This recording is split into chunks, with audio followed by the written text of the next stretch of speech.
Pode ser que ele chegue até o final do culto, pode ser que não. Mas o Senhor sabe de todas as coisas. Meus queridos, hoje nós vamos estudar o capítulo de número 7 de 1 Coríntios, primeira carta aos Coríntios. Antes, vamos fazer uma recapitulação do que nós vimos no capítulo 6. Eu até pedi o irmão Magno para me passar a palavra antes das 20 horas, porque o capítulo de hoje é um capítulo que merece bastante atenção. Não que os demais não mereçam, mas o de hoje também merece uma atenção especial e, por isso, nós dedicaremos um tempo maior a ele. No capítulo de número 6, que foi o capítulo anterior, nós vimos basicamente duas divisões principais. A primeira divisão, que vai do versículo 1 até o versículo 11, onde Paulo fala sobre como os crentes devem resolver os seus problemas. E a segunda divisão, do versículo 12 ao 20, onde ele fala da relação do crente com a imoralidade. Na primeira divisão, ele diz que os problemas que surgem entre os crentes devem ser resolvidos entre os crentes. Eu me lembro que na quarta passada eu disse que Paulo usou dois recursos para mostrar como a igreja de Corinto sofria de uma aguda incapacidade de gerenciar os seus próprios problemas. O primeiro exemplo que ele usa como recurso para mostrar isso foi a questão daquele homem que estava cometendo incesto. O segundo recurso que o apóstolo Paulo usa para mostrar que a igreja era incapaz de gerenciar as suas dificuldades e demandas internas foi expor que eles estavam tratando os seus problemas nos tribunais dos pagãos. Os problemas nasciam entre eles, deveriam ser resolvidos entre eles, mas não era isso que acontecia. Eles pegavam suas demandas, eles traziam suas diferenças uns para com os outros aos juízes pagãos, para que eles pudessem deliberar sobre o assunto. Paulo chega a dizer que isso era um atrevimento. Atreve-se alguém entre vós. Era uma atitude de atrevimento. Ele procura argumentar que os casos que surgiam entre eles deveriam ser resolvidos entre eles e por eles. E do versículo 2 ao 4, ele chega a dizer que a responsabilidade dos crentes será grande a nível de julgamento. Eles têm capacidade vinda de Deus de julgarem suas questões. E ele mostra como. Aqui, que caminho ele usou para chegar a essa conclusão. Os crentes serão aqueles que julgarão o mundo, porque estão ligados a Cristo, que é aquele a quem o Pai feriu a responsabilidade de um dia julgar o mundo. E os crentes que estão aliançados com Cristo terão essa responsabilidade. Eles também serão aqueles que julgarão os anjos, aqueles caídos. Então, Paulo usa esse recurso para falar que, se Deus conferiu aos crentes tamanha responsabilidade de julgamento, como eles não tinham condições de julgar e tratar questões de menor valor. Se eles vão julgar o mundo no futuro e os anjos, como não poderiam eles julgar ou julgarem suas próprias questões? No versículo 5, Paulo diz que eles deveriam se sentir envergonhados, deveriam se sentir constrangidos por não serem capazes de fazerem a boa gestão dos seus conflitos internos. Será que entre eles não havia sequer um homem sábio que fosse capaz de ponderar a situação e resolvê-la? Será que toda a solução estava nos tribunais da cidade, junto aos juízes pagãos? Versículos 6 ao 7, Paulo mostrou que, para evitar a exposição dos problemas internos da igreja, junto aos tribunais, eles deveriam talvez pensar na opção de arcar com determinado prejuízo. Seria melhor sofrer o dano do que expor a igreja. E nós falamos nesse momento, na quarta passada, sobre a questão dos escândalos que muitas das vezes nascem e surgem e são divulgados e expostos por culpa dos crentes. Pela incapacidade dos crentes em administrarem seus próprios problemas. Nós temos problemas, isso é natural, e nós pontuamos muito bem isso na quarta passada. Nós estamos num relacionamento de igreja, de crentes. Estamos muito próximos uns dos outros. É natural que nessa relação ocorra algum nível de atrito e surjam algumas diferenças. Só que nós temos que ser adultos o suficiente e crentes o suficiente para abordarmos e tratarmos tudo isso de forma correta. Se o problema nasce aqui, se a injustiça nasce aqui, então que seja resolvido aqui. Se aqui dentro o meu direito, de alguma forma, acaba sendo violado, me trazendo dano, que assim seja. Se a segunda opção for colocar tudo isso diante dos ímpios e escandalizar não apenas o Evangelho, mas também Cristo. Paulo adverte eles quanto à injustiça. Ele diz que as injustiças nasciam entre eles e eram praticadas por eles próprios contra eles próprios. E por essa razão, repito, deveriam resolver tudo isso entre eles. Paulo também diz que os injustos não herdarão o reino de Deus, e ele relaciona todos os tipos de injustiça, ou alguns tipos de injustiça. O que é a injustiça? É aquilo que contraria o que é justo. É aquilo que não concorda com a prática do que é justo. E ele pondera que todos os injustos não herdarão o reino de Deus. As injustiças devem fazer parte do passado. Muitos deles viveram nessa condição anteriormente, na condição de injustos. Eles cometiam aqueles pecados de injustiça que foram relacionados por Paulo no versículo 11. Mas essa era uma realidade do passado, porque agora, em Jesus Cristo, eles passaram por 3 processos. Foram lavados, ou seja, regenerados, foram santificados, ou seja, libertos da prática contumaz do pecado. Terceiro, justificados, declarados isentos de culpa, declarados justos. A segunda divisão foi o crente e a imoralidade, ou o crente e a prostituição, imoralidade sexual, do versículo 12 ao 20. Paulo fala sobre o uso correto da liberdade. Ele diz que os coríntios declaravam que tudo lhes era lícito, e Paulo completa o raciocínio dizendo, mas nem tudo me convém.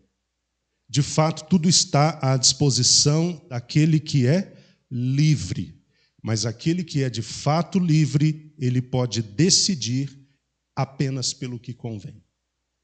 Por mais que à sua frente estejam todas as opções e possibilidades, aquele crente livre, liberto em Jesus, ele tem o poder, o autocontrole, a disciplina de reinar sobre tudo. De reinar sobre as tentações, sobre as situações que estão à sua disposição, mas que não necessariamente devem ser traduzidas em prática. Ser livre é ser capaz de não colocar o corpo numa relação de reciprocidade com a imoralidade. Paulo diz que o estômago foi criado para o alimento para o estômago. Há uma relação de troca, uma relação de interdependência, de reciprocidade. Mas o mesmo raciocínio não se aplica ao corpo e à imoralidade. Um não foi criado para o outro. Portanto, um não depende do outro. O corpo foi criado para a glória de Deus. O corpo foi criado com propósito eterno. A comida e o estômago com propósito temporal. Um dia Deus irá exterminar tanto um quanto o outro, ou seja, tanto a comida quanto o estômago. Mas em relação ao corpo, como eu disse, os propósitos são eternos, porque o mesmo Deus que ressuscitou a Jesus vai fazer a mesma coisa com esse corpo lá no futuro, vai ressuscitá-lo também em glória. Ser livre é ser capaz de escolher dedicar este corpo a Deus. O corpo do crente pertence a Deus, é propriedade de Deus. E por que os crentes deveriam se autocontrolar e manter os seus corpos livres da imoralidade? Paulo responde: porque esse corpo é propriedade do Senhor. Nós somos membros de Cristo, no versículo 14. Nós somos membros de Jesus. Melhor, versículo 15. Nós somos membros de Jesus Cristo. Não sabeis que os vossos corpos são membros de Cristo? Se nossos corpos são membros de Cristo, nossos corpos devem estar unidos a Ele. Quando os nossos corpos estão, de alguma forma, envolvidos com a imoralidade, os nossos corpos se tornam um com essa imoralidade. O contrário também é verdadeiro. Quando os nossos corpos se dedicam a Cristo ou a Deus, eles se tornam um com Deus.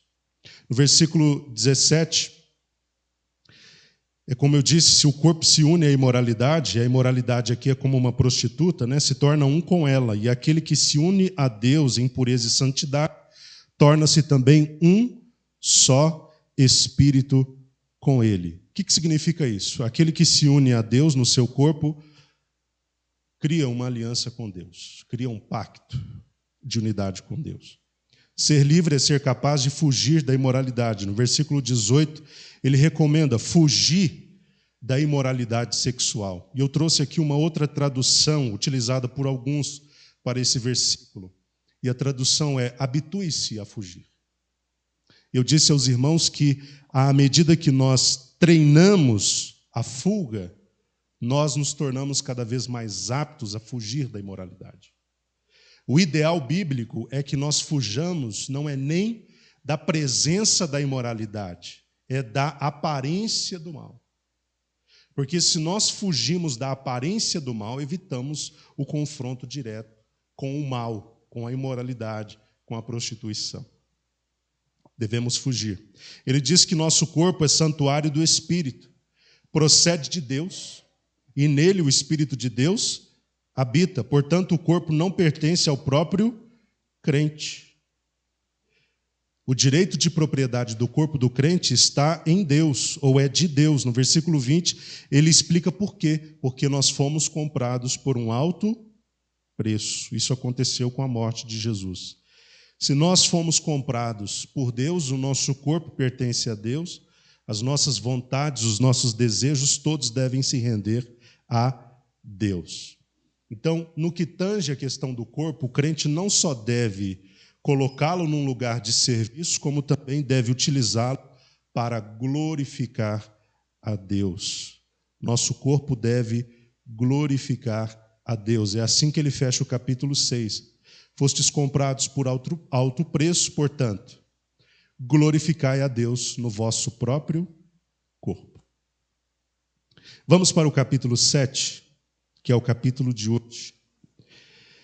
Aqui Paulo vai falar diversas coisas a respeito dos relacionamentos. Ele vai trazer uma palavra de instrução aos casados, aos solteiros, aos viúvos e àqueles que estão pensando no divórcio.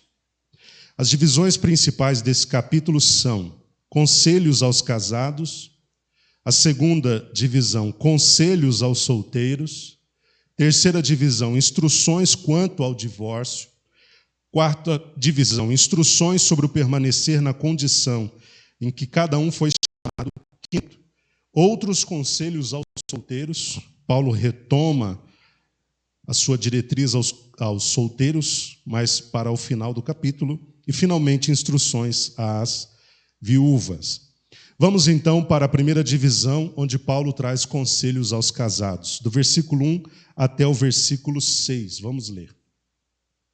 Agora, em relação aos assuntos sobre os quais escrevestes, é bom que o homem se abstenha de relações sexuais com qualquer mulher.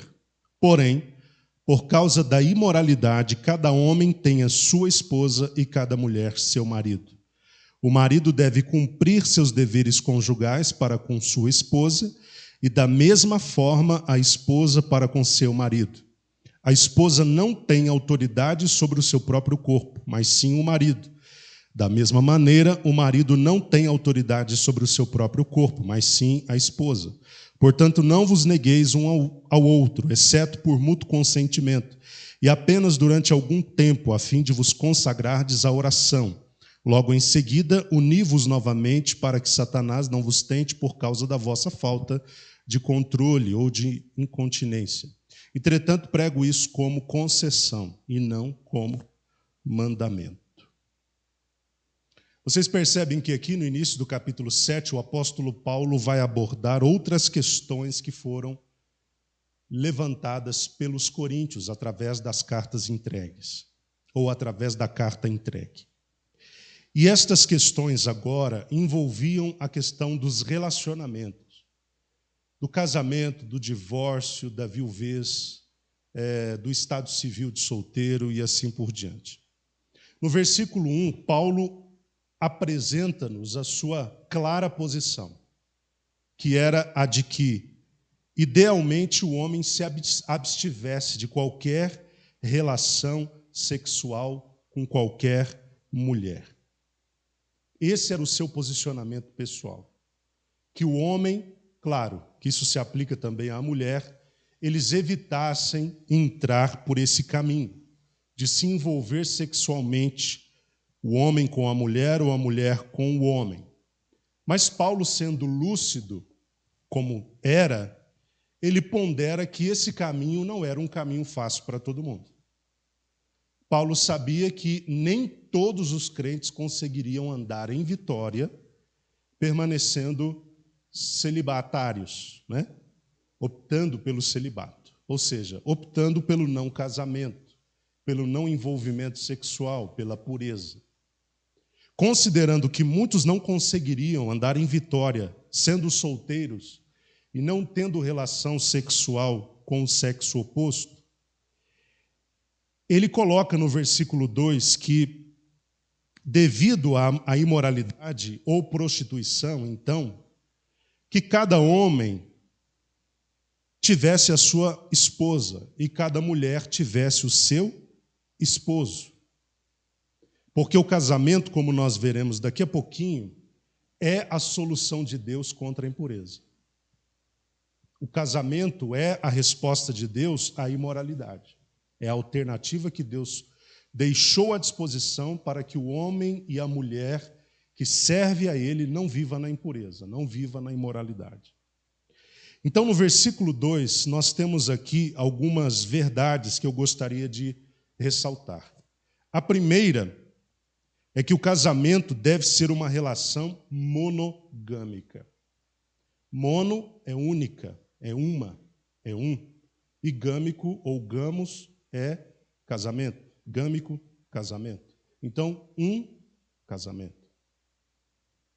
Ou com uma única pessoa, melhor dizendo. No Antigo Testamento nós temos vários exemplos de homens, inclusive de Deus, que se envolveram numa relação poligâmica, ou seja, em mais de um casamento. Homens que tinham suas mulheres e suas concubinas. Durante muito tempo isso foi tolerado, nunca foi chancelado, mas foi tolerado. Entretanto, nas páginas do Novo Testamento, a relação que serve de padrão no casamento é a relação monogâmica. É cada homem tendo a sua esposa e cada esposa tendo o seu esposo ou marido. Cada um que entra no casamento tem que entrar ciente de que trata-se de uma relação que só é autorizada por Deus e abençoada quando funcionando debaixo desse princípio, o da monogamia. A segunda verdade que nós extraímos é que a solução de Deus, como eu disse há pouco, para o problema da impureza ou da imoralidade é o casamento. Para que o homem ou a mulher que não consegue andar em vitória sendo solteiro, que não consegue andar em pureza, se abstendo da imoralidade, sendo solteiro, o que lhe resta é o casamento. É uma solução que Deus dispôs.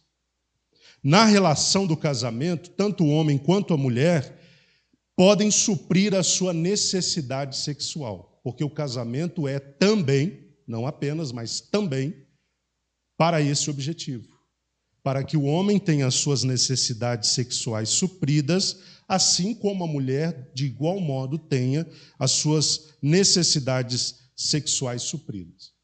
Estando na relação de casamento, tanto o homem crente quanto a mulher crente podem se desviar da impureza ou da prostituição. Então, é recurso de Deus. Terceiro, o direito de entrar no casamento é tanto do homem quanto da mulher. Quando Paulo fala do assunto, ele mostra que tanto o homem crente quanto a mulher crente podem procurar o casamento. Pelo texto, você extrai essa conclusão. É o homem tendo a sua mulher, a mulher tendo o seu próprio homem ou o seu próprio marido. Significa que ambos podem tomar essa decisão pelo casamento. Cada mulher pode procurar um homem e cada homem pode procurar uma mulher. Não é só o homem que pode procurar uma mulher para se casar. A mulher também tem o direito de buscar um homem de Deus para com ele estabelecer uma relação de casamento, a fim de evitar a impureza. Obviamente, essa decisão tem que ser sábia e tem que ser em Deus, porque senão os problemas serão graves, serão gravíssimos. Os jovens, ainda solteiros aqui da congregação, têm que pensar muito bem sobre com quem irão se casar um dia. Essa escolha é o tipo de escolha com a qual não se pode errar, porque depois você vai colher, sim, frutos amargos ao longo da vida. Não é que não possa haver uma restauração, não é que mais adiante o casal não encontre um caminho que seja o correto para os dois. É que eles vão ter de lutar muito para achar isso depois. O correto é que o jovem cristão que ainda não se casou e está procurando uma mulher, o homem que está procurando a mulher, ou a mulher procurando um homem, que seja criterioso, no sentido de avaliar se pelo menos é homem de Deus, se é mulher de Deus, os princípios que tem, de que família veio, porque tudo isso conta. Quando você casa com uma mulher, você não casa só com ela. Você tem uma família, ela tem irmãos, tem irmãs, tem pai, tem mãe, tem tio, tem sobrinho. Tudo vem para cima de você. Você já parou para pensar nisso? Você vem com o pacote todo. Você não casa só com o bonitão, você não casa só com a bonitona. Você pega uma renca de gente que vem no pacote e, às vezes, são pessoas que vão ajudar a destruir o seu casamento. Então, escolha corretamente. Tome uma decisão sensata. Não é com base na aparência que você escolhe. A aparência, eu diria que é o de menos. É importante, é claro, mas é o de menos, considerando os demais fatores que são terríveis, que influenciam demais a sua relação depois. Você se casa com uma moça, mas a mãe dela te odeia. Olha que caminho você vai ter que trilhar. Você casa com um rapaz, mas o pai dele te odeia. Você também vai ter que trilhar um caminho difícil. Então, escolha bem. Escolha gente que realmente possa andar junto com você, agregar a você, somar com o trabalho que você tem a fazer para Deus, porque isso vai colaborar para que você tenha um casamento feliz. E outra coisa, um último conselho rápido aos jovens, porque nós não estamos só nesse assunto, né? Eu gostaria de dedicar um tempo maior num outro momento. Mas seja feliz para procurar alguém depois. Não procure alguém para ser feliz. Isso aí é uma regra básica.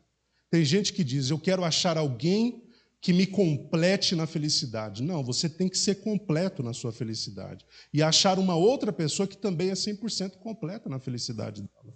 Não existe isso. Você tem metade da felicidade e vai completar a outra metade com o outro. É engano isso. Você tem que ser emocionalmente já realizado. Você tem que ser uma pessoa que sozinha descobriu como ser feliz. Quando você se somar a outra pessoa, você vai ajudá-la a ser feliz também. Então, a pessoa que entra com essa carência, eu quero encontrar a felicidade plena quando eu me casar. Não, não se engane, seja feliz solteiro. Encontre 100% da alegria sendo solteiro, porque quando você casar, vai ser uma soma de felicidade plena. Tanto você 100% feliz, quanto a outra pessoa 100% feliz. Então, tanto o homem quanto a mulher pode buscar essa relação de casamento. Outra coisa, O casamento, como recurso para a impureza, ele precisa respeitar um padrão que foi Deus quem estabeleceu. E por mais que pessoas torçam o nariz, repito, Deus quem estabeleceu. Qual é esse padrão? O padrão do homem com uma mulher e o padrão de uma mulher com um homem. Esse é o padrão.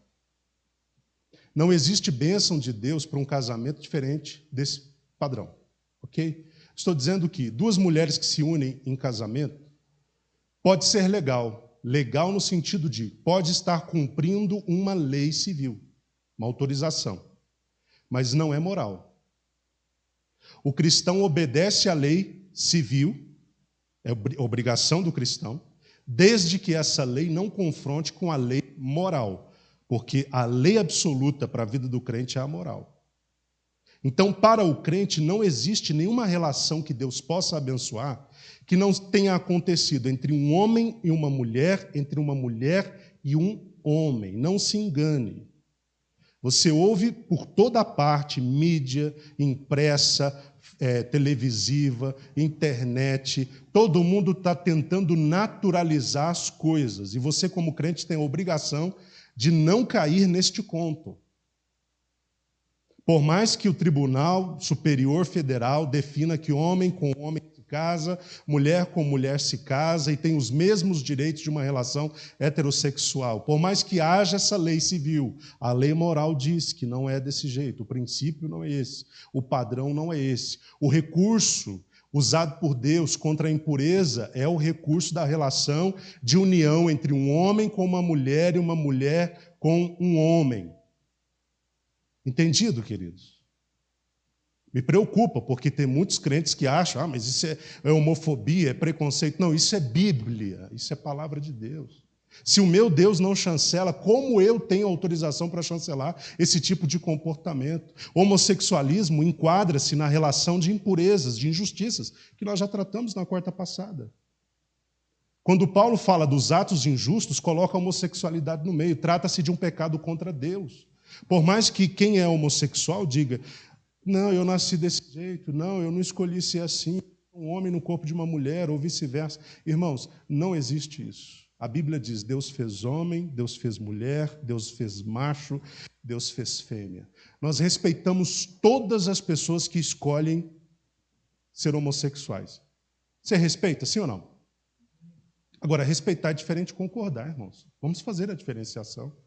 Se você ver um gay do seu lado, você vai desprezá-lo porque ele é gay? Não, você vai tratá-lo como uma pessoa deve ser tratada. Agora, é diferente de você dizer, eu aceito, eu chancelo, eu assino embaixo, olha que bom, Deus vai abençoar a sua relação com seu companheiro do mesmo sexo. Aí é diferente, queridos. E o mundo não entende isso. O mundo só entende como não preconceito quando você concorda.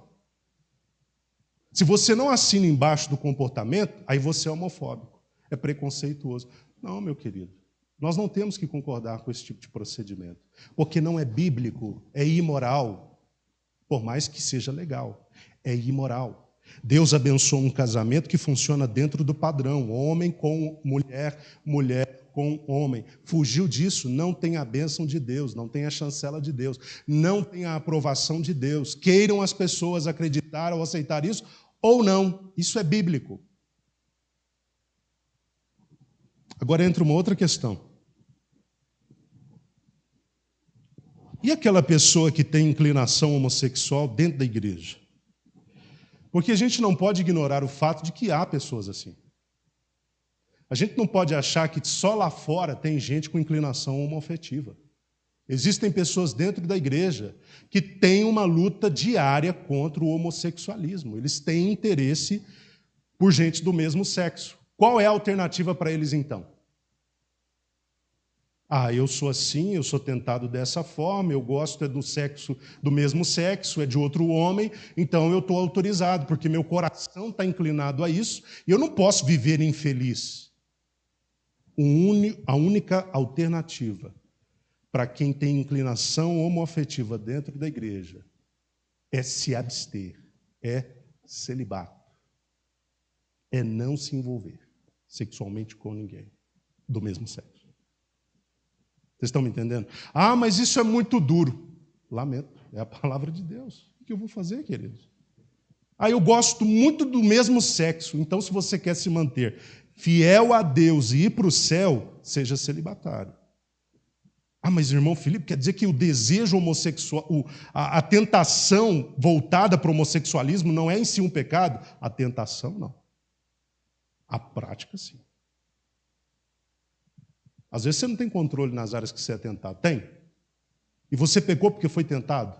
Não, você pecou quando cedeu à tentação. Tem gente dentro da igreja que quer ser fiel a Deus, mas é tentado na área da homossexualidade. Ele vai ter que ficar, então, solteiro o resto da vida e não se envolver sexualmente com ninguém do mesmo sexo. A não ser que ele se sinta restaurado e aí ele case com uma mulher. Ou se é mulher, que case-se com um homem.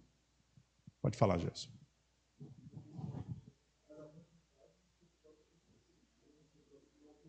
Sim.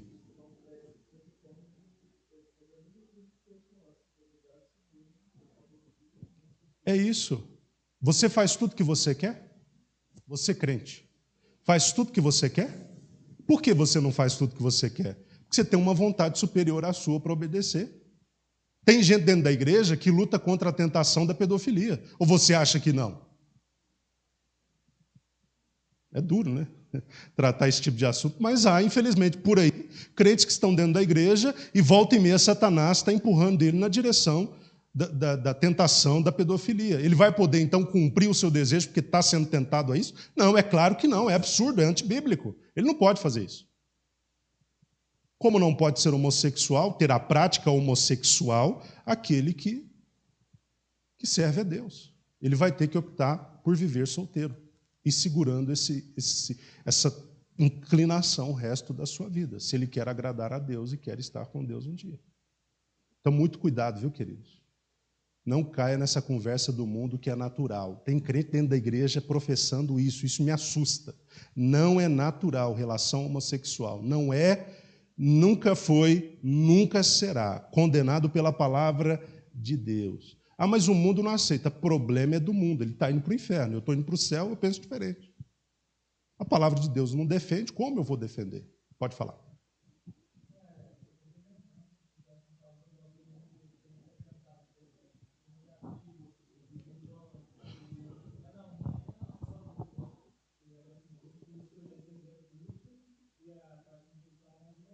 A tentação não legitima a prática. Ah, porque eu sou tentado, então é legítimo. Não, é óbvio que não. Então, com base no que Paulo mostra aqui, é cada homem tenha a sua esposa. Ele não deixa em aberto. Cada homem tem a sua esposa / esposo. Quer dizer, escolha o que você quer. Isso não existe dentro da palavra de Deus. Isso é antibíblico. Sodoma e Gomorra foi também destruída por causa de práticas como essa. Hoje é conhecida como prática de sodomia. Pode ter parada, pode ter dia do orgulho, pode ter o que for, mas é antibíblico. Nós respeitamos as pessoas que optaram por isso, oramos para que elas sejam restauradas, mas não assinamos embaixo daquilo que elas estão fazendo, porque é pecado. Como nós não assinamos embaixo de nenhum que seja, qualquer que seja o pecado cometido. Nós não assinamos embaixo, ok? A palavra de Deus não assina embaixo. Aceitamos as pessoas, se entrar um homossexual aqui, vamos receber com toda alegria, como receberíamos qualquer homem, mulher, criança que entrasse por aqui. Já tivemos uma pessoa, uma mulher, que era homossexual, não sei quem lembra, trazia o filho para a escola dominical, o filho. Trazia o filho para a escola dominical aqui no Sagrada Família. Alguém se lembra dessa pessoa? Ela ficou muito tempo aqui trazendo a criança para frequentar a escola dominical e participou conosco de algumas aulas. Em que momento ela foi rechaçada? Em que momento ela foi expulsa daqui? Sai daqui, porque você está num comportamento pecaminoso e a igreja não aceita. Pelo contrário, a igreja nunca tratou esse assunto com ela. Porque o que nós temos de fazer é respeitar a pessoa e ajudá-la, caso queira, a se conformar ao padrão bíblico posteriormente. Até que ela decidiu não ficar mais, mas decidiu sair não porque a igreja olhou de forma indiferente. Nós a recebemos, como recebemos qualquer pessoa. Vamos avançar esse assunto. Chama a gente para dedicar mais tempo, mas nós vamos falando disso paulatinamente, assim que tivermos outras oportunidades. Porque tem muita coisa aqui para hoje. Dos versículos 3 ao 6, Paulo ele mostra que, uma vez que o homem e a mulher se casaram, eles precisam agora cumprir os seus deveres. Deveres conjugais. Quais deveres? De quais deveres Paulo está falando? O marido deve cumprir seus deveres conjugais, da mesma forma a esposa para com o seu marido. De que deveres ele está falando? Ele está falando daqueles deveres relativos à atividade sexual. Deveres relativos à vida sexual. Paulo diz que, uma vez que você está no casamento, isso é dever. Você satisfazer o outro sexualmente falando é dever. E é bom que nós tenhamos solteiros nessa noite, porque, às vezes, assuntos de sexualidade são tratados depois do casamento, que é quando você já não pode fazer muita coisa. Né? Casou, o que você vai fazer? É difícil. Quando está solteiro, é que você tem que trazer esse tipo de instrução. Porque quando encontrar um homem, uma mulher de Deus, começar um namoro e já estiver indo para o noivado, especialmente no noivado, eles vão alinhar essas coisas aqui. Porque é no noivado que se tem que conversar a fundo sobre a questão sexual para alinhar as coisas. Que depois que entrar no casamento, você não vai querer descobrir algumas situações. Então, você tem que alinhar antes. Então, é bom que tenha solteiros aqui, os irmãos solteiros, irmãs, ouvindo também. Você está numa relação de casamento, então é dever você cumprir com as suas obrigações sexuais. Paulo chama de dever, quer dizer que é o que você tem que fazer. Mas é o que você tem que fazer. Optou pelo casamento? É o que você tem que fazer. Você tem que cumprir suas relações conjugais. Porque no casamento o homem não tem autoridade sobre o seu corpo e nem a mulher sobre o seu corpo. Isso porque o corpo de um é para o outro. Significa que se o homem tem o desejo sexual, a mulher tem que entender que o seu corpo é para ele. E se a mulher tem o desejo sexual, ela tem que entender, o homem tem que entender que o seu corpo é para ela. Irmãos, isso é muito sério, eu estou falando com todas as letras, porque isso é muito sério no casamento, e os irmãos que já são casados podem testemunhar isso. Às vezes há da parte da mulher, do homem, um interesse sexual, e a mulher fica, hoje é dor de cabeça, amanhã é indisposição, depois é pressão baixa, depois é glicemia que abaixou, depois é preocupação com o boleto, com o trabalho. E são tantas coisas que vão sendo colocadas na frente, sabe, como impeditivos, que o irmão se vê numa dificuldade monstruosa. Porque o casamento é recurso contra a imoralidade, só que às vezes ele se enxerga numa situação onde o recurso para ele não funciona, porque o cônjuge não colabora. Porque a mulher acha que o corpo é dela. Não, hoje eu não quero, amanhã também não quero. 3 dias também não quero, semana que não quero, daqui 1 mês também não quero. A dificuldade que o homem fica. É por isso que Paulo está dizendo, mulher, o seu corpo é dele. Homem, o seu corpo é dela. Eu não estou dizendo que não possa haver uma conversa, um diálogo. Olha, hoje realmente está complicado. A gente pode deixar para um outro momento. Havendo um acordo comum entre ambas as partes, sendo bom para os dois lados, não há nenhum problema. O problema é quando é uma decisão unilateral. Vocês estão me entendendo? É um problema quando é uma decisão unilateral. Mas o inverso acontece também. Às vezes a mulher tem a sua necessidade sexual e procura o marido, mas o marido nunca pode. É dívida. Nossa, eu estou com dívida demais, eu estou preocupado. Tem boleto, o salário não está caindo direito. Sabe? Começa a colocar tanta coisa, os nossos filhos estão dando trabalho, isso aí está me tirando as energias, a força, o vigor, o ânimo. E começa a colocar um monte de situação no meio. Também é um problema. Agora, outro problema também que ocorre, problema de ordem de saúde. A mulher procura o homem, mas o homem fica dando a de durão. É sempre outras coisas o motivo, quando, na verdade, a testosterona está baixa. E homem com testosterona baixa não funciona mesmo, não. Não tem vigor. Tem que fazer o quê? Procurar ajuda profissional. Tomar um medicamento, seja natural ou não, prescrito pelo médico, para você subir os níveis, recuperar a sua vitalidade. Tratar isso. Tem homens sofrendo de disfunção. Como é que se resolve isso na oração? É no médico, querido.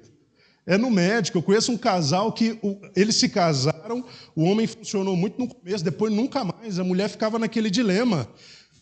E o homem se recusava a buscar ajuda. Irmãos, não é problema ter. O problema não é ter problema de saúde. Ter problema de saúde faz parte para quem é ser humano. O problema é quando você tem um problema de saúde e você ignora, e o outro que pague por isso.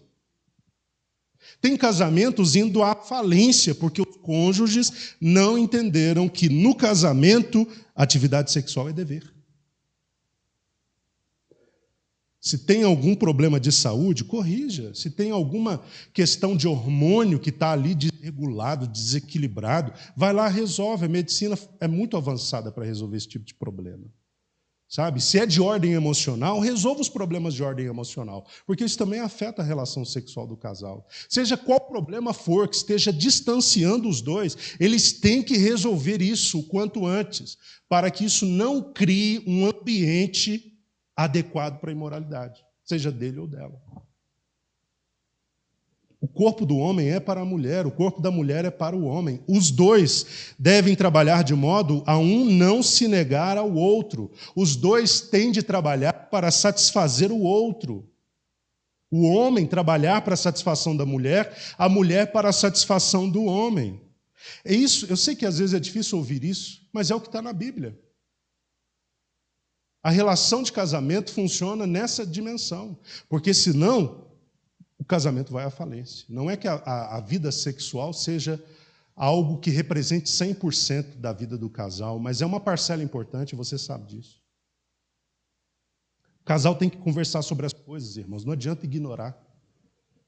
Você viu que o negócio não está andando correto, converse sobre isso. O que está acontecendo? Tem alguma coisa errada, não é normal a forma como nós estamos levando a nossa vida sexual. Tem alguma coisa errada aqui.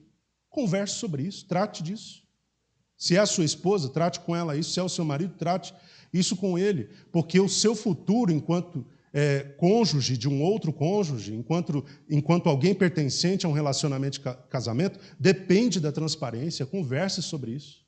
Seja claro sobre isso. Se há deficiências nessa área, corrija logo, corrija rápido, conversando, pontuando as coisas, indo ao médico, tratando psicologicamente, psiquiatricamente, espiritualmente, e resolva isso. Eu fico impressionado porque o jovem solteiro, antes de casar, ele fica subindo pelas paredes e quer casar logo. Casar logo para quê? Para ter companhia? É claro que não, né, irmãos? O jovem cristão quer casar logo porque tudo menos questão só de companhia. Ele realmente quer ir para essa área onde os instintos estão chamando. Ele não consegue andar em Vitória solteiro. Então ele quer achar um casamento, um homem de Deus, uma mulher de Deus, para viver na plenitude a vida sexual. Só que depois que entra no casamento, o que o casal faz depois de um tempo? Deixa de usufruir da bênção que é ser casado. Já reparou isso? Antes de casar, sobe pelas paredes. Casou, acabou, morreu. Não é isso que Deus quer.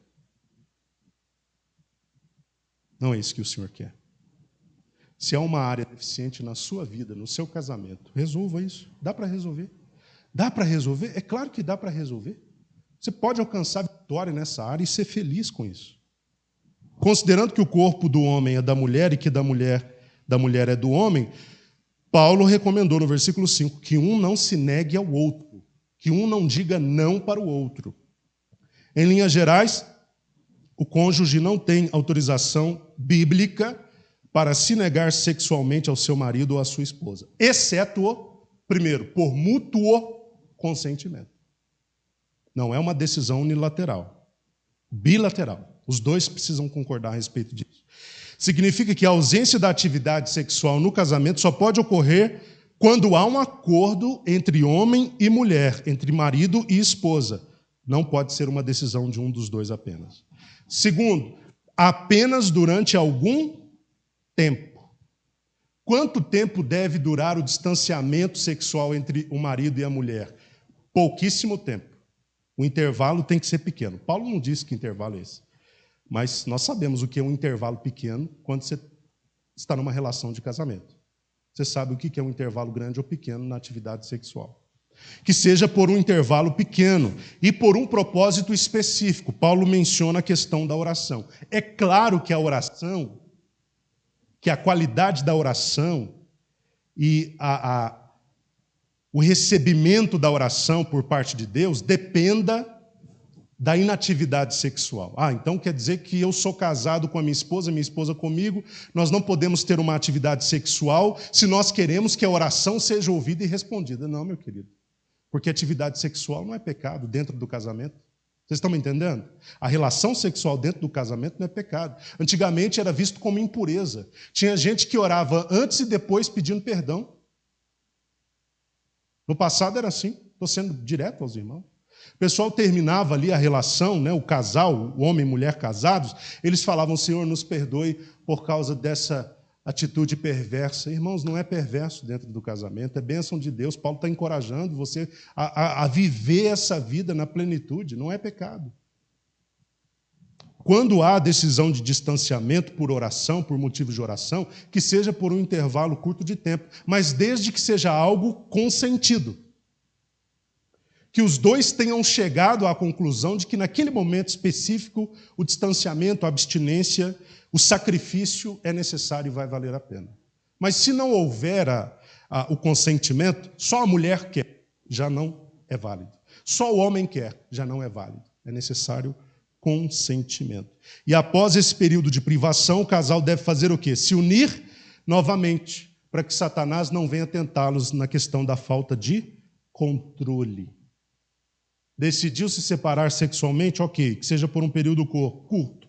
Depois que os dois voltem, para que Satanás não crie uma situação, uma atmosfera, um ambiente, para que um e outro caiam na imoralidade. No versículo 6, Paulo explicou que esse afastamento consensual não é uma regra, ou seja, não é um mandamento, e sim uma concessão. Não é mandamento, ele não está falando que é um mandamento. Ele está abrindo uma exceção, uma concessão. Conselhos aos solteiros, versículos 7 ao 9. Portanto, gostaria que todos os homens estivessem na mesma condição em que eu vivo, contudo, cada ser humano tem seu próprio dom da parte de Deus. Um de determinado modo, outro de forma diferente. Digo, no entanto, aos solteiros e às viúvas, melhor seria se permanecestes como eu. Porém, se não vos é possível controlar-se, que se casem, porque é melhor casar do que viver queimando de paixão. Paulo expôs que o ideal era a solteirice. O ideal era que o solteiro permanecesse solteiro e que o viúvo, a viúva, permanecesse nessa condição. Mas ele reconhece que nem todo mundo tem essa aptidão. Nem todo mundo tem esse dom. Tem gente dentro da igreja que tem o dom do celibato, vai morrer solteiro. E glória a Deus por isso. Nós não temos de pressioná-lo, de pressioná-la nessa direção. Vocês estão me entendendo? Irmão, você já está ficando velhinho, né? Está na hora de você casar. Irmã, você também já está. Está na hora de casar. Não, querido. Tem gente que tem o dom do celibato. Tem gente que vai passar a vida solteiro. Vai passar a vida solteira. Estão convictos disso, não é uma dificuldade para eles. Como é que eu vou saber se eu sou um celibatário ou não? Se você vive tranquilo com isso ou não, meu querido. Se você vive em paz com isso, você tem chances de ter esse dom. Agora, se você não vive em paz por isso e você almeja o casamento, deseja, então já é um dos sinais que talvez indique que você não tem esse dom. Mas tem gente que está solteira e está tranquila e vai passar a vida desse jeito. O ideal é que todo mundo tivesse essa habilidade, mas nem todo mundo tem. Paulo, a Bíblia não diz se era casado, se era viúvo, se era separado. O fato é que quando ele começa as viagens missionárias, de fato ele não era casado mais, se ele tivesse sido. Então ele diz, olha, permaneçam como eu, é o ideal. Paulo recomendou, então, no versículo 8, essa permanência na solteirice. Fiquem sem casar, isso seria melhor. Por que Paulo diz isso? Porque o solteiro tem mais condições de se dedicar a Deus e desenvolver um trabalho focado. Pode falar, Leila.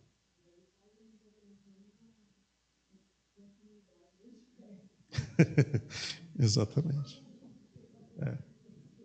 Exatamente. Cadê os filhos, né? Mas ele sabia que 99,9% não ia conseguir acatar o conselho.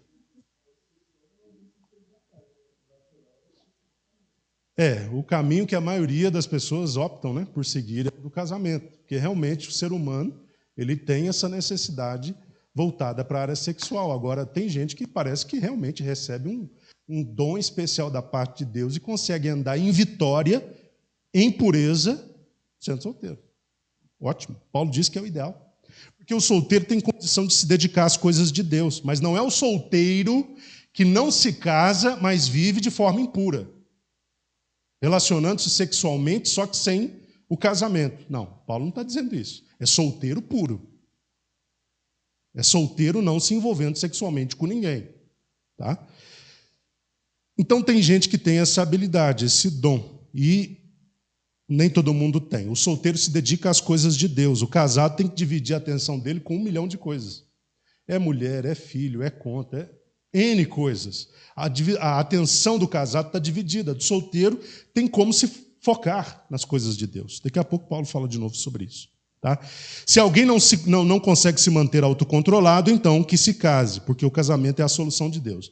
Dos versículos 10 ao 16, ele traz algumas instruções quanto ao divórcio. Digo, no entanto, aos solteiros e às viúvas, melhor, versículo 10. Todavia, ordeno aos casados, não eu, mas o Senhor, que a esposa não se separe do marido. Se, porém, ela se separar, que não se case, ou que se reconcilie com seu marido, e que o marido não se divorcie da sua esposa. E todos os demais, eu particularmente, não o Senhor, vos digo, se algum irmão tem mulher descrente e essa se dispõe a viver com ele, não se divorcie dela. Da mesma forma, se uma mulher tem marido incrédulo, mas consente em viver com ela, não se separe dele, porque o marido descrente é santificado por causa da esposa cristã e a esposa cristã incrédula santificada por causa do marido crente. Se assim não fosse, seus filhos seriam impuros, mas agora são santificados.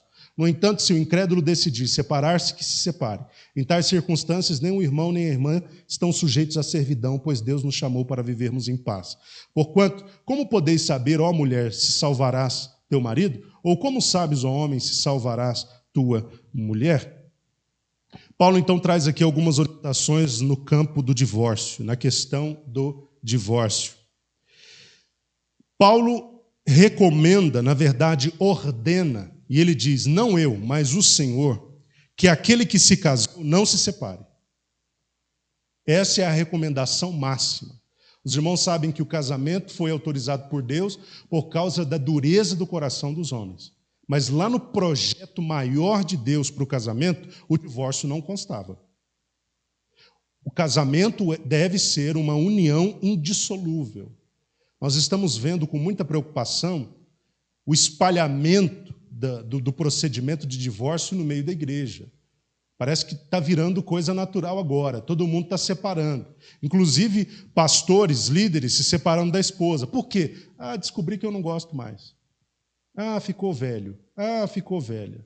Está se separando. E aí casa com uma novinha, 50 anos mais nova. Né? Nós não podemos admitir isso no nosso meio. Diante de Deus, é um erro. Tá? O projeto de Deus é ferido quando há o divórcio, que não seja por motivos de infidelidade, porque inicialmente, a princípio, o que a palavra de Deus endossa é que é o divórcio que ocorre por infidelidade.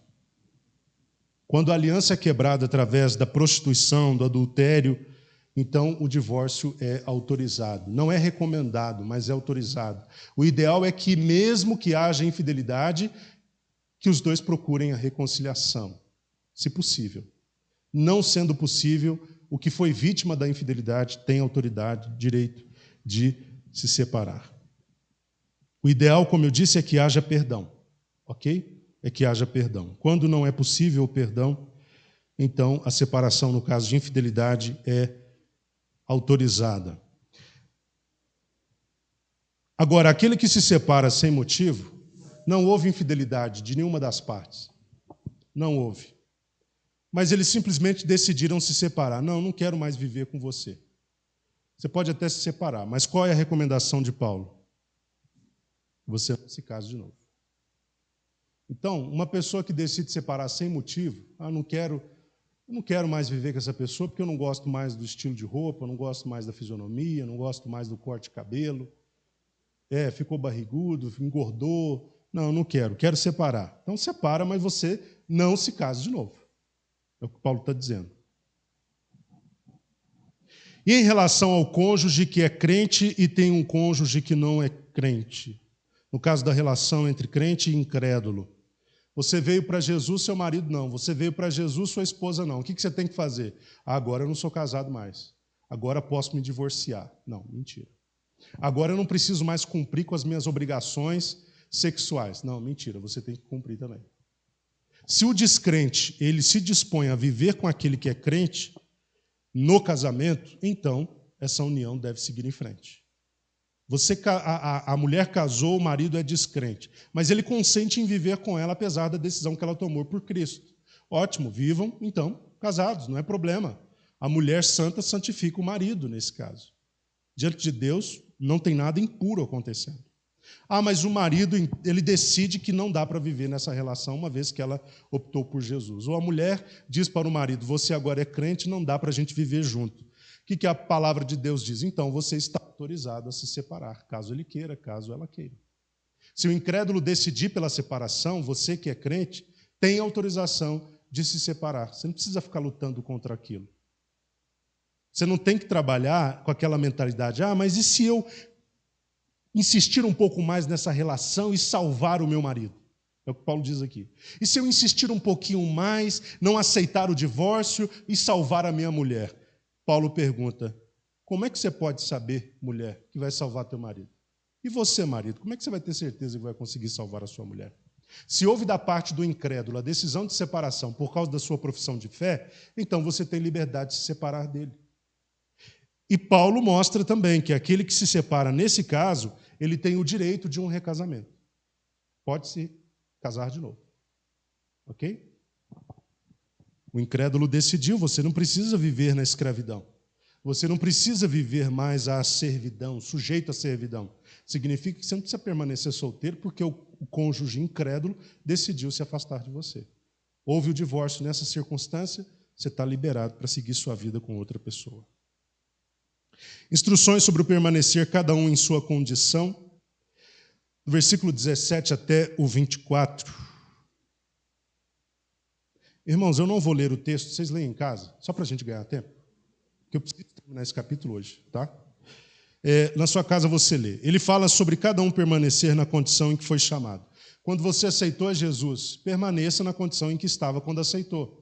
Se era casado, fique casado. Se é solteiro, permaneça solteiro. Se era viúvo, fique viúvo. Se você era um funcionário, patrão, seja o que for, permaneça. Você não tem que alterar as suas relações no mundo natural por causa da conversão. Desde que essas relações não sejam pecado, é óbvio que você não precisa alterar essas relações. Você pode continuar, você pode seguir em frente. Ele cita o exemplo, por exemplo, do circuncidado. Aquele que na ocasião do chamado era circuncidado, que assim permanecesse. E aquele que era chamado, que foi chamado na incircuncisão, quando ainda não era circuncidado, que era incircunciso. Ok, permaneça então não circuncidado. Você não tem que ceder à pressão de judaizantes, permaneça como você foi chamado. Tá? Porque na graça, a circuncisão do corpo não tem o menor sentido. Ela tem um valor nulo. Então, se o camarada na graça é circuncidado ou não, para Deus não faz a menor diferença.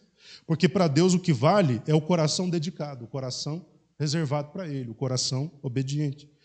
No versículo 22, no versículo 21, ele fala da questão dos escravos. Se quando você foi chamado você era escravo, ele diz aos coríntios, você também não tem que se preocupar com isso. Porque se diante dos homens, aqui ele faz um jogo de palavras, um raciocínio e um jogo de palavras. Se quando você foi chamado você era escravo dos homens, na visão de Deus você estava livre. E você não pertencia aos homens, você pertencia a Ele. Por outro lado, se vocês foram chamados enquanto livres dos homens, diante do Senhor, a visão era de que vocês eram escravos. Então, dentro do assunto liberdade, Paulo diz aos coríntios que Cristo os comprou por um preço alto para que eles fossem livres, na perspectiva natural. E por isso não deveriam se tornar agora escravos dos homens. Por isso ele diz, permaneçam como vocês foram chamados. Porque tinha um monte de gente querendo colocar fardo nas costas deles. Não, permaneçam como vocês foram chamados. Vocês são livres diante de Deus. Um preço alto foi pago por vocês. Não deveriam se prender debaixo de um jugo, de um conjunto de regras humanas, frias e vazias. E Paulo conclui no versículo 23, dizendo que, no versículo 24, dizendo que eles deveriam permanecer na condição em que foram chamados. Quinta divisão, outros conselhos aos solteiros, do versículo 25 ao 38, nós não vamos ler também por questão de tempo, mas leia na sua casa. Paulo volta novamente a se dirigir aos solteiros. E Paulo agora explica que essas orientações que ele vai trazer aos solteiros, quanto aos solteiros, melhor dizendo, não havia um mandamento específico da parte do Senhor. O parecer que ele vai apresentar aqui, né, do versículo 25 ao 38, era parcial, era pessoal. O parecer era pessoal. Ele está falando na perspectiva dele. Ele está falando na condição de um solteiro que conseguia andar em vitória, permanecendo puro e fiel ao Senhor. E de acordo com a perspectiva de Paulo, como dissemos, ele recomenda que cada um permanecesse em seu estado civil atual, ou o estado civil pertinente a quando foi chamado, tanto solteiros quanto casados. Caso o solteiro virgem se decidisse casar, isso não seria de modo nenhum pecado. Paulo pondera isso lá no versículo 28. Tá? O solteiro que decide casar não está pecando. Se te casares, com essa atitude não pecas. Ele está falando com os solteiros. Se você não consegue permanecer nessa condição de quando foi chamado, condição de solteiro, então você pode se casar, isso não é pecado. No entanto, ele procura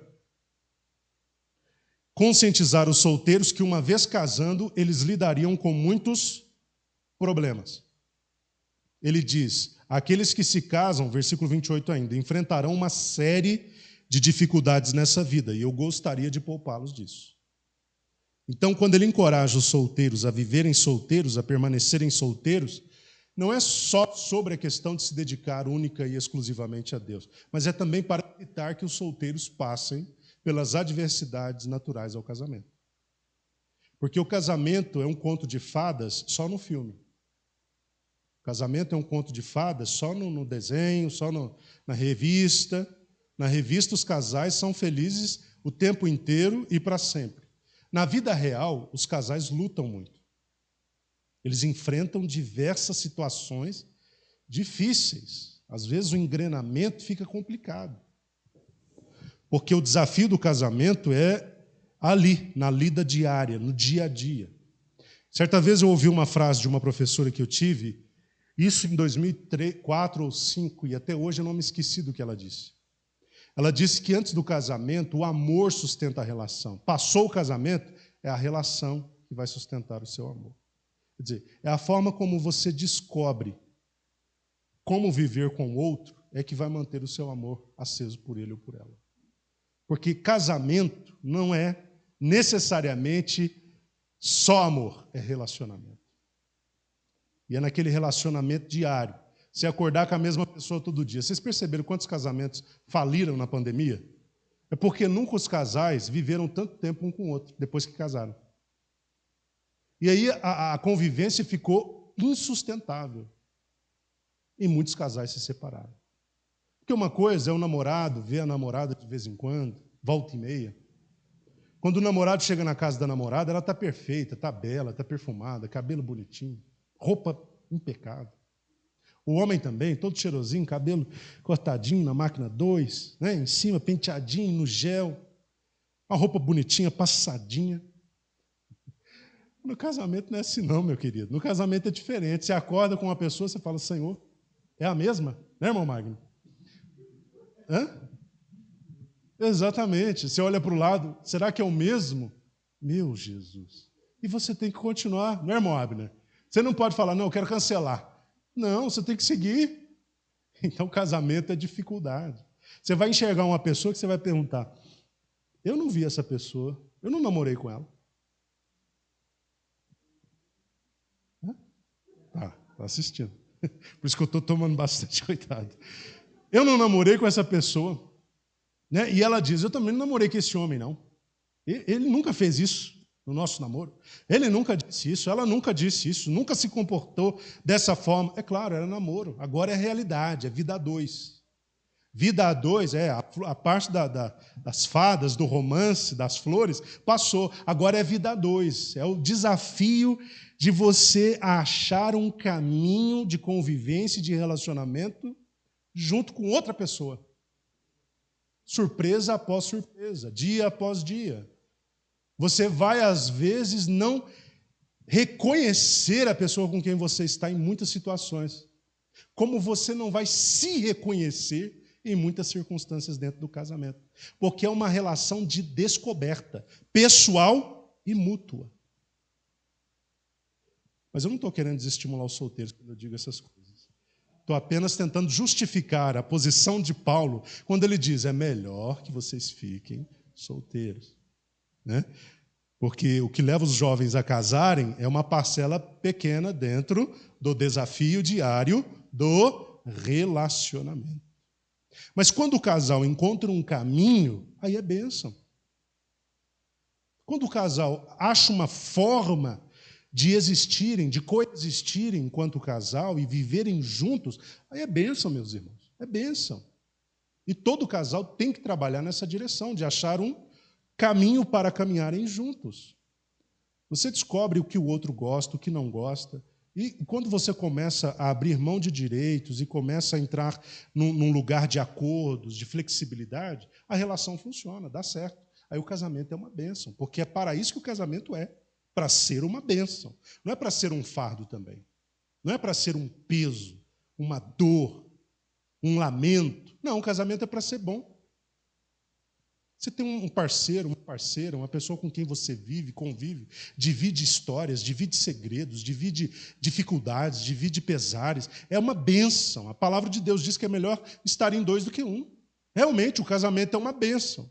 Mas há os desafios do casamento. Eu estou falando dos desafios só para mostrar que o casamento é uma bênção extraordinária. Mas isso não implica que não haja os desafios da convivência, os desafios do relacionamento. Então, quando Paulo incentiva de forma insistente ao solteiro para que permaneça assim, é porque realmente casar-se é complicado às vezes, né?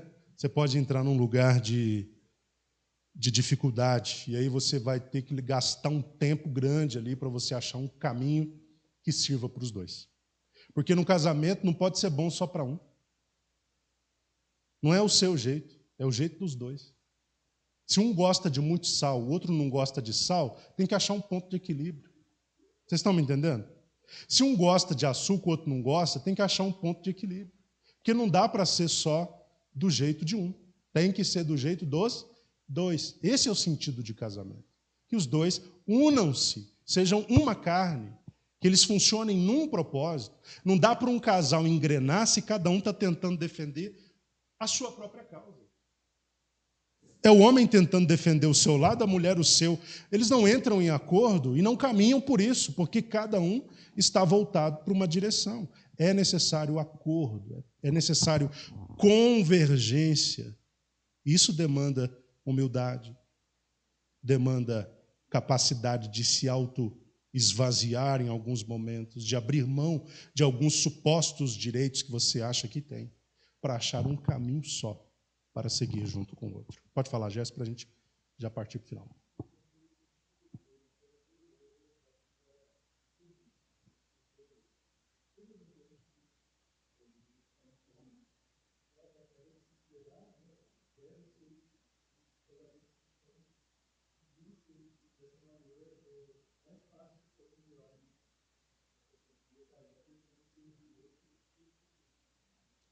É o ideal. Só que, às vezes, no casamento, muitos casais, infelizmente, querem ser servidos, mas não querem entender que há o servir o outro também. Tá? Você recebe serviço, você doa serviço. Isso é casamento, é relação, é mão dupla. Tá? Muitos casamentos são derrotados porque os cônjuges não entenderam. Casamento é via de mão dupla. Tem que ser bom para todo mundo. Não pode ser bom só para um. Tem que ser bom para os dois. E o que não está bom para os dois tem que ser tratado de forma honesta, transparente, clara. Um cônjuge não pode ter receio de conversar abertamente com o outro cônjuge.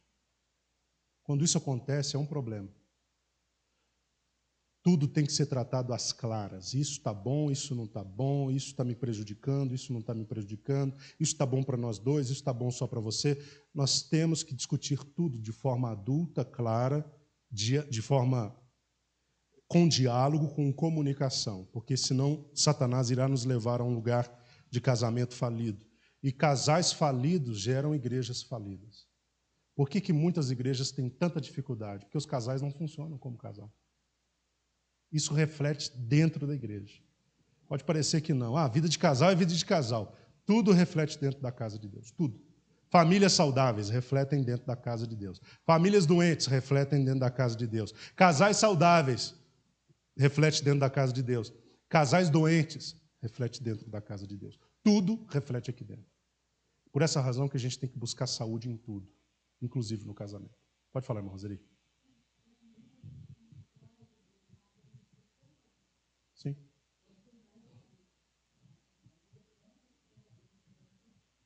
Cai não. Exatamente. O padrão bíblico do casamento é o que funciona. É o que funciona. Solteiros, então, eles poderiam se dedicar mais às coisas de Deus. Eles estavam livres de preocupação, mas casando teriam alguns problemas com os quais lidar. Eles poderiam, enquanto solteiros, se dedicar ao Senhor e pensar melhor sobre como agradá-lo. Agora, quem se casa, além de se preocupar em agradar a Deus, tem que se preocupar em agradar o seu cônjuge, a sua esposa ou o seu marido. O marido tentando agradar a mulher tentando agradar ao marido, ambos tentando agradar a Deus. Solteiro não. Solteiro tem que se preocupar apenas em agradar a Deus. Então, Paulo, ao recomendar a solteirice, ele não queria interferir na liberdade dos solteiros. Ele apenas queria encorajá-los a uma consagração completa a Deus. O solteiro que se sentisse incapaz de manter-se na condição de celibato, manter-se puro em relação à sua noiva, e a sua noiva, em contrapartida, estivesse passando da idade, versículo 36, eles poderiam ambos procurar o casamento. Aqui há uma expressão no versículo 36 que às vezes gera confusão. A expressão passando da idade. Essa expressão aqui geralmente é traduzida para se referir à noiva que, pelo noivo, tinha motivos, tinha desejos, né? Mantinha fortes desejos sexuais. Não necessariamente está falando da idade, no sentido de que ela está ficando velha. Não. Essa noiva que, pelo noivo, nutria, né, fortes desejos sexuais, então procurasse se casar com ele. Né? E o jovem, a mesma coisa em relação à jovem. Se ambos não conseguiam se manter puros, então o recurso era o casamento. Eles deveriam se casar. E não estariam pecando se fizessem isso. Agora vejam, no versículo 37. Se os solteiros, por outro lado, primeiro, decidiram no coração que não se sentiam obrigados ao casamento. Segundo, que tinham controle sobre sua vontade sexual. E terceiro, chegaram à conclusão de que não deveriam se casar, ele com a noiva, no caso do exemplo citado, então eles faziam bem em permanecer solteiros. Não deveriam se sentir obrigados ao casamento. Só um minutinho, Gerson. Se decidissem no coração que não eram obrigados, se tivessem controle pleno sobre sua vontade sexual e se chegassem à conclusão de que não deveriam realmente se casar. Então, nesse caso, eles poderiam permanecer solteiros, não era um problema. Casamento não é uma relação imposta, tá? Nunca foi. A pessoa tem opção de entrar ou não no casamento. Pode falar, Gerson.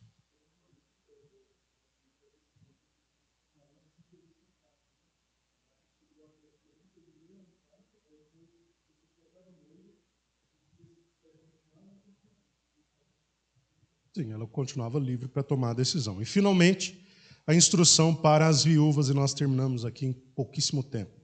Versículo 39 ao 40,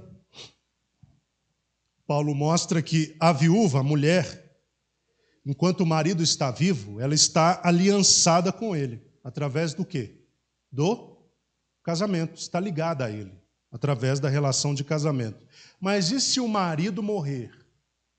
Entenda que o mesmo princípio se aplica ao contrário, tá, queridos? Mas Paulo está usando o exemplo do homem que morre e a mulher que fica viva. Mas e se o marido morrer? A mulher tem que ficar presa à memória do marido? Não. Quando o marido morre, ela está desobrigada do casamento. Tá? A mulher está ligada ao seu marido enquanto ele viver. Porém, versículo 39, se o seu marido morrer, ela está livre para se casar com quem desejar, contanto que ele pertença ao Senhor. É a segunda situação no texto onde Paulo endossa o recasamento, que é quando a mulher perde o seu marido, agora ela se vê livre para envolver-se com outro homem. Tem crentes que ficaram viúvos ou viúvas e escolheram permanecer assim. Paulo diz que é o melhor. Tá? Mas aqueles que não permaneceram não fizeram errado. Tá bom? Aquele que ficou viúvo e se casou de novo não é pecado. A viúva que se casou de novo não é pecado. Mas, como eu disse, Paulo recomenda no versículo 40 que o ideal é que elas aproveitassem a oportunidade de estarem solteiras e que assim permanecessem, porque seriam mais felizes. Paulo é um defensor da vida de solteiro, né? Ele está dizendo, se você ficou viúvo, aproveita. Você não teve, num primeiro momento você não conseguiu, agora aproveita a oportunidade para ficar solteiro. Com certeza vários. Certeza. Então, você ficou viúvo, então permaneça solteiro, vai ser melhor, você vai ser mais feliz. Agora, não havendo a possibilidade, o princípio é o mesmo. Se você não consegue andar em Vitória solteiro, case-se. O marido morreu, a esposa morreu, tem liberdade para se casar de novo. Amém, meus irmãos? Desculpe ter corrido um pouco, mas esse assunto aqui, nós precisaríamos de algumas quartas-feiras, porque fala tanta coisa importante para os casais, para os solteiros, para os que estão pensando em divórcio. Né? Mereceria, né, um tempo maior a estas questões. Mas eu espero que em casa os irmãos leiam estes textos, né, estas divisões do capítulo 7, com bastante atenção, com bastante cuidado. Os casais pensem sobre o que eu disse, os solteiros pensem sobre o que eu disse. Tá bom? Sobre o que eu disse, não, sobre o que Paulo diz através do capítulo 7. Como eu disse, as questões são muito mais profundas do que o que a gente abordou aqui. A situação é muito mais complexa, principalmente para o casado, do que eu abordei aqui. Mas eu creio que, de forma panorâmica, a gente conseguiu abordar o que Paulo defende dentro do casamento. É o respeito, né? É um satisfazer o outro sexualmente. Atividade sexual no casamento, repito, é dever. Não é questão de querer ou não, é dever, é obrigação. O homem tem essa obrigação, a mulher tem essa obrigação. Quando um dos dois não está conseguindo vencer nessa área, não está conseguindo dar ao outro o que ele merece enquanto marido ou enquanto mulher, então recomenda-se a procura de ajuda. Pode ser um problema de saúde, pode ser deficiência de hormônios. A medicina está aí para ajudar isso. Pode ser um problema emocional, pode ser algum trauma, alguma coisa que veio à mente, que está afetando a autoestima da pessoa, ela não está conseguindo se expor e entregar. Então, N fatores. É por isso que o casal tem que conversar. Essa máxima de o tempo resolve tudo é mentira. Tem coisa que o tempo não resolve, só piora. Então, coloque tudo na mesa, trate tudo com sabedoria e diligência. Chame o Espírito Santo para aconselhar vocês. Eu tenho certeza que vai dar certo, vai tudo fluir da forma melhor possível, em nome de Jesus. Que Deus abençoe os irmãos.